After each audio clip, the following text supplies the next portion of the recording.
네, 안녕하십니까. 지난주가 설 연휴였는데 어떻게 잘 지내셨는지 모르겠습니다.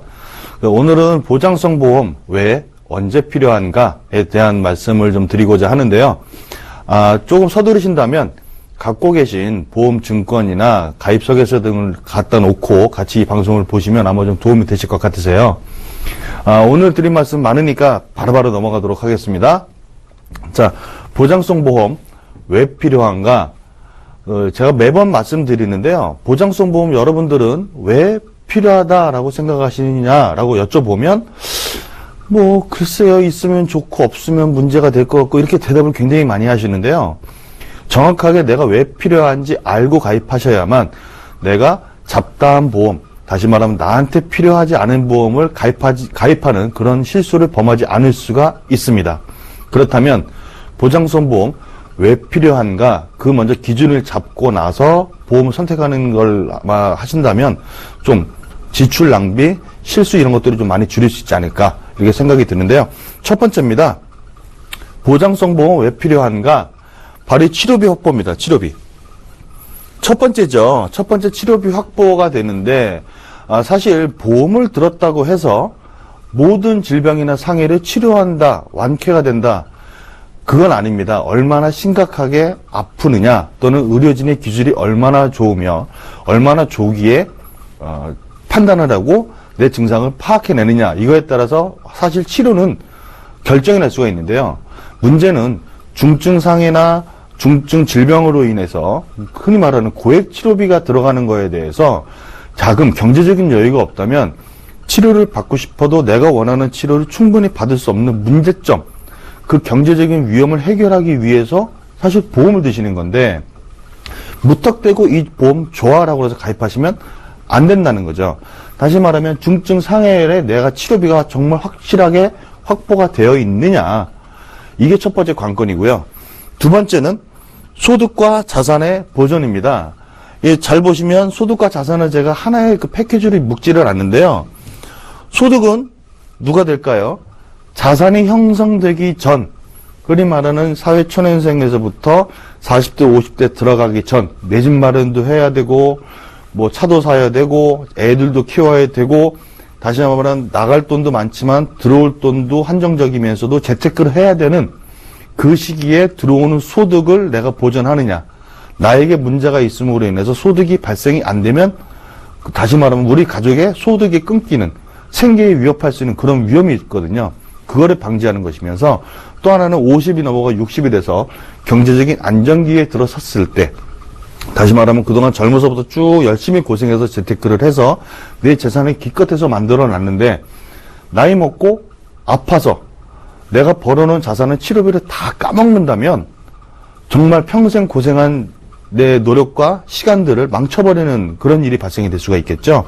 그래서 경제성장기 때는 소득, 그리고 경제가 안정되는 노후 때는 자산을 지키기 위한 것이 중요하다. 이런 말씀을 드리시고요.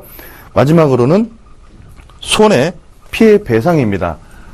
내가 나를 위해서 들어놓은 것이 아니고 내가 남들에게 피해를 줌으로 인해서 그들의 경제권에 문제가 생기고 그 경제권을 내가 보상하기 위해서 내 재산을 털어야 되는 상황을 막는 것이죠. 대표적인 것이 바로 자동차 보험 같은 거. 그래서 흔히 말하는 배상 책임에 관련된 보험들은 대부분 의무 보험이 많습니다. 자동차 보험도 그렇지만 식당이나 이런 데 가시면 음식물 배상 책임 보험 같은 경우들은 손님들이 내가 만들어 놓은 음식 때문에 체하거나 탈이 나거나 병이 나서 그들이 몸에 이상이 생기고 치료를 내가 대신 해줘야 될 때 그것들을 해결하는 게 바로 배상인데요.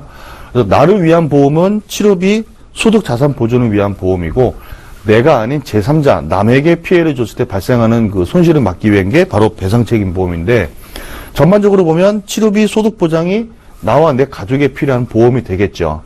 그렇다면 이게 모든 사람에게 다 그러느냐? 그렇지는 않습니다.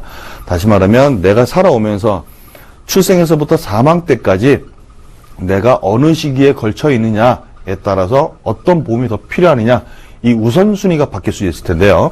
자, 지금부터 갖고 계신 증권이 있다면 제가 말씀드린 그 시기에 내가 어디에 포함이 되는지, 또 그렇다면 내가 어떤 보험들을 잘 갖고 있는지 그런 것들을 대조해 보신다면 아, 내가 저 보험 빠졌구나. 저것들은 잘 들어져 있구나. 이런 판단하는데 아마 도움이 되실 것 같은데요. 자, 보실까요? 보장성 보험 언제 필요한가? 이거 제가 시기별로 한번 나눠봤습니다. 첫 번째죠. 출생에서 사회 진출. 다시 말하면 내가 경제적 독립을 할 수 있을 때까지입니다. 어린이 보험이 아니고요. 고등학교를 졸업하든 대학교를 졸업하든 대학원을 졸업하든 내가 내 힘으로 돈을 벌어서 생계를 위해서 먹고 살 수 있는 경제활동이 시작하기 전까지입니다.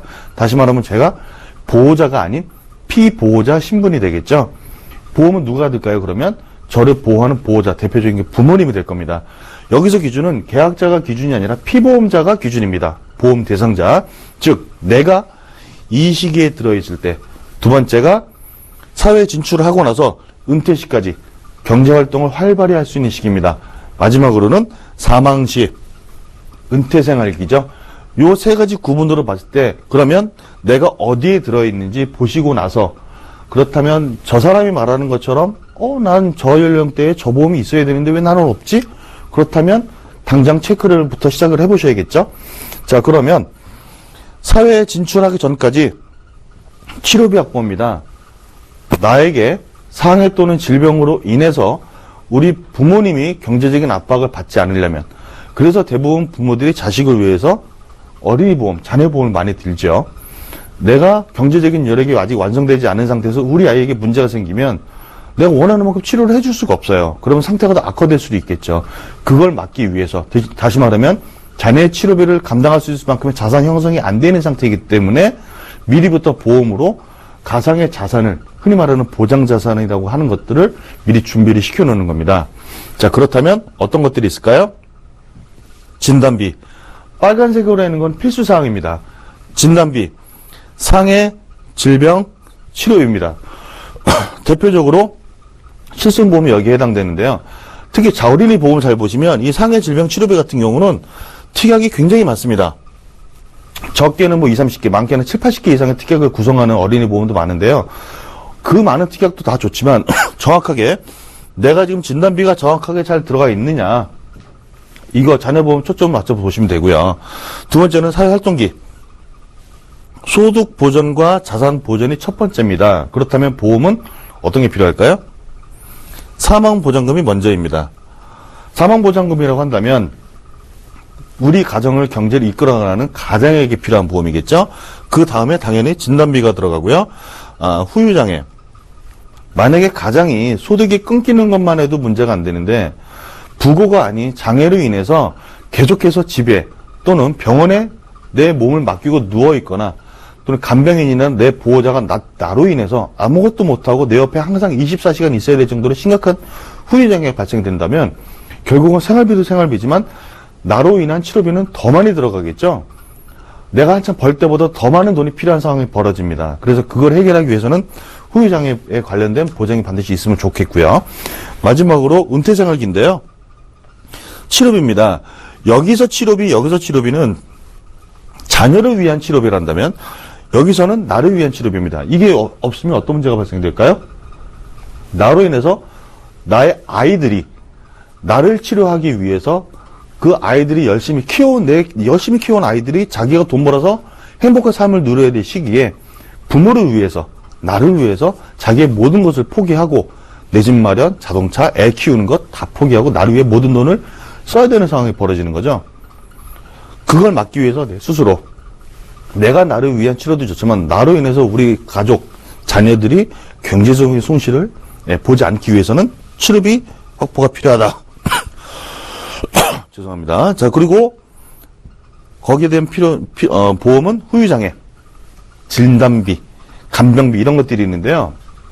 대부분 암 같은 경우는 치료를 통해서 나을 수가 있는데 뇌졸중이나 급성신경근색 같은 경우는 일단 진단을 받고 정상으로 돌아오기 힘듭니다. 그렇게 되면 결국은 뇌졸중으로 인해서 내 신체적인 장애가 오게 되고 심각한 경우는 치매나 이런 것들로 인해서 내 옆에 누군가가 항상 있어야 된다면 그로 인해서 우리 가족들이 경제적인 위험도 그렇지만 삶 자체가 피폐해지기 마련이죠. 그래서 나이가 들수록 오히려 간병이나 질병 후유장애 같은 것들은 반드시 필요하다. 이런 것들을 말씀드리고 싶고요. 이것만 있기에는 조금 부족하죠. 그래서 서브로 좀 필요하다면 어떤 것들이 있을까요? 후유장애, 실손의료비, 사회 진출기 전까지겠죠. 그리고 은퇴 전까지는 당연히 실손의료비, 젊은 시기에는 적은 비용으로 많은 보장을 받을 수가 있기 때문에 거의 필수처럼 여기지만 필수라기보다는 이 진단비, 사망보장금 이런 것들을 받쳐주는 보험이 될 수 있다라고 말씀드릴 수 있고요. 마지막으로 은퇴 생활기에는 사망보장금, 나이가 먹어서 사망보장금이 뭐가 필요하느냐라고 말씀하시는 분들이 많은데요. 차라리 젊어서는 체력이나 여러 가지 것들이 어떻게 보면 뒷받침이 되기 때문에 좀 센 치료를 받더라도 내 몸이 이겨낼 수가 있습니다. 근데 나이가 먹으면 체력적인 저하로 인해서 실제로 치료를 제대로 못하는 경우가 많고요. 흔히 말하는 중환자실이나 이런 데에서 계속 계시다가 사망하시는 경우도 종종 있습니다. 저희 가족 중에도 실제로 그런 분들이 많아서 거의 집안차를 날린 상황인데요. 자, 그럴 때 내가 치료를 못 받는다 하더라도 내가 사망하고 나면 내 흔히 말하는 내 뒤처리를 할 수 있는 사망보장금을 마련해 놨다면 나로 인해서 우리 자녀들이 그런 경제적인 손실을 안 볼 수가 있겠죠. 그래서 젊었을 때 사망보장금이 필요할 수도 있지만 내가 떠나고 난 이후에도 나로 인해서 우리 자식들이 경제적인 위험을 받지 않으려면 사망보장금 나이 먹어서 가입한다.